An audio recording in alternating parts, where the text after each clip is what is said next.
السلام علیکم، میں ہوں اقرا لطیف اپنے یوٹیوب چینل اقرا بنت لطیف سے۔ آج کے دور کی اہم ترین بات اور سب سے زیادہ مین مسئلہ یہی ہے، خاص کر سیلیبریٹیز جتنے بھی دیکھ لیں ان کے لیے لاسٹ آپشن صرف اور صرف ڈیورس ہی ہوتا ہے، اور یہ لوگ بچوں کا بھی خیال نہیں کرتے۔ ان کے لیے صرف مین سورس جو ہوتا ہے صرف پیسہ ہوتا ہے۔ اب یہ ثانیہ مرزا اور شعیب ملک کا جو معاملہ آپ کے سامنے ہوا ہے، اگر کوئی کہے نا نہیں پہلی دفعہ ایسا ہوا ہے اور کسی نے کسی کو ڈچ کیا ہوگا یا یوز کیا ہے یا وہ رشتے کے اندر لائل نہیں رہا، تو آپ اگر ایسا سوچتے ہیں تو یہ غلط ہے، کیونکہ اسکرین پر آپ جتنے بھی کپلز اس وقت دیکھ رہے ہیں یہ وہ سارے جوڑے ہیں جنہوں نے ایک دوسرے کے ساتھ یہی کام کیا ہے اور یہی کارنامے انجام کیے ہیں۔ اگر اس میں اگر کسی نے سفر کیا ہے تو صرف اور صرف ان کے بچے تھے۔ اب ثانیہ مرزا کا ایک بیٹا ہے، اذان شاید اس کا نام ہے۔ اب پرابلم اس بچے کو ہوگی، ثانیہ کو بھی ہوگی، لیکن ظاہر ہے اس کو بھی بہت زیادہ دکھ ہے۔ سب سے زیادہ بیسک جو سروائیو کرے گا وہ ان کا بیٹا کرے گا۔ شعیب ملک کو اس بات سے کوئی فرق نہیں پڑتا کیونکہ وہ اپنی زندگی میں آگے نکل چکے ہیں۔ بیٹا سب سے زیادہ سفر کرے گا اس حالات میں، مگر ثانیہ نے ایک بھی ایسا انٹرویو نہیں دیا جس میں وہ اپنے شوہر یا شادی شدہ زندگی کے بارے میں کچھ بھی نیگیٹو بولی ہو۔ یہی اچھی بات ہے جس کی وجہ سے اس کے بیٹے کی لائف پر اس بات کا پازیٹیو اثرات مرتب کرے گی، کیونکہ ثانیہ اپنے بیٹے کی تربیت کرے گی، وہ اپنے بیٹے کی بہت اچھی تربیت کرے گی۔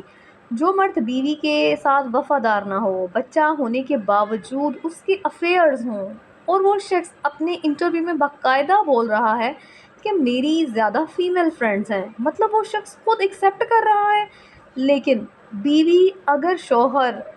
اسے کپڑے نہ لے کر دے، چیزیں نہ لے کے دے، پیسہ نہ دے، اس کی ضروریاتی زندگی جیسے بھی چل رہی ہے وہ ہر طرح سروائیو کر لیتی ہے، ہر طرح کمپرومائز کر لیتی ہے، لیکن اگر وہ شوہر اس کے ساتھ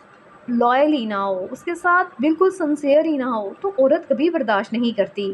عورت ایسی زندگی لائف گزارنے کے لیے ہمیشہ تیار رہتی ہے جہاں شوہر اس کے ساتھ ہم قدم چلے، اس کے ساتھ محبت دے، اس کو ٹائم دے، توجہ دے، لیکن وہ کبھی بھی ایکسٹرا افیئرز برداشت نہیں کرتی۔ ثانیہ نے جو بھی فیصلہ لیا ہے یہ فیصلہ بہت ہی دردناک ضرور ہے۔ جیسے کینسر ایک لا علاج بیماری ہے، اسی طرح ایسے شخص کے ساتھ بیوی اگر گزارا کر بھی لے تو وہ پل پل مرے گی، اس کی لائف جو ہے وہ کینسر کی بیماری سے بھی زیادہ بدتر ہو جائے گی، اور بچوں پر نیگیٹو اثرات مرتب ہوتے ہی چلے جائیں گے۔ اچھا مرد وہ ہوتا ہے جو اپنی بیوی کو ساری دنیا میں بھی عزت دے اور اکیلے میں بھی عزت دے،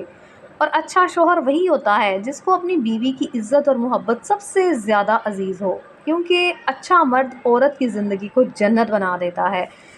کیونکہ عورت ہی اپنی زندگی اپنے میکے کو چھوڑ کر سسرال میں جاتی ہے جب شوہر اس کے ساتھ اچھا سلوک نہ کرے، اس کے ایکسٹرا افیئرز ہوں، تو عورت کبھی بھی ایسے شوہر کے ساتھ رہنا پسند نہیں کرتی۔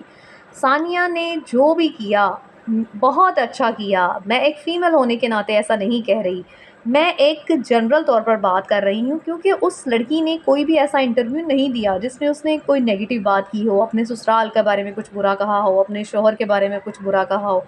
اس نے کچھ بھی نہیں کہا۔ حالانکہ اتنے انٹرویوز ہوئے، اتنی باتیں اس معاملے کے سامنے آئیں، لیکن ثانیہ نے کوئی بھی نیگیٹو پوائنٹ یا کوئی بھی ایسا ویک پوائنٹ سامنے نہیں شو کروایا۔ یہ سب ثانیہ کی اچھی تربیت ہے کہ کوئی بھی نیگیٹو اس نے انٹرویو نہیں دیا، اس نے کوئی بات سامنے شو نہیں کروائی۔ اب یہی چیز ہے کہ وہ ایک ماں ہے، وہ اپنے بیٹے کی ایک بہت اچھی تربیت کرے گی۔ اب جب وہ اپنے بیٹے کی اچھی تربیت کرے گی، اس نے کوئی ایسا نیگیٹو انٹرویو بھی نہیں دیا، یہ سارے پازیٹیو اثرات اس کے بیٹے پر پڑیں گے اور اس کے بچے کا مستقبل بہت اچھا بنے گا۔ جو بھی ہوا اچھا نہیں ہوا، ایسا نہیں تھا ہونا چاہیے، لیکن جو ثانیہ مرزا نے جو بھی سٹیپ لیا، میں اس کے لیے دعا گو ہوں، اللہ تعالیٰ اس کے لیے آئندہ زندگی میں آسانیاں کرے۔ اللہ تعالیٰ کسی بھی بیٹی کی زندگی میں ایسا مرد نہ دے جو اپنی بیوی کے ساتھ بالکل بھی لائل نہ ہو۔ شادی شدہ زندگی میں اگر مسائل ہو بھی جائیں تو سب سے پہلے بچوں کو فوکس کریں، بچوں کا دیکھیں، کبھی بھی اپنی لائف کو خراب کرنے کی طرف مت لائیے، ہمیشہ دوسروں کے لیے آسانیاں پیدا کریں، اللہ پاک آپ کے لیے آسانیاں پیدا کر دیں گے۔ ویڈیو اچھی لگی ہے تو لائک کر دیجیے گا، چینل پر نہیں ہو تو چینل کو سبسکرائب کر دیجیے گا۔ ملتے ہیں نئی ویڈیو کے ساتھ، تب تک کے لیے اللہ حافظ۔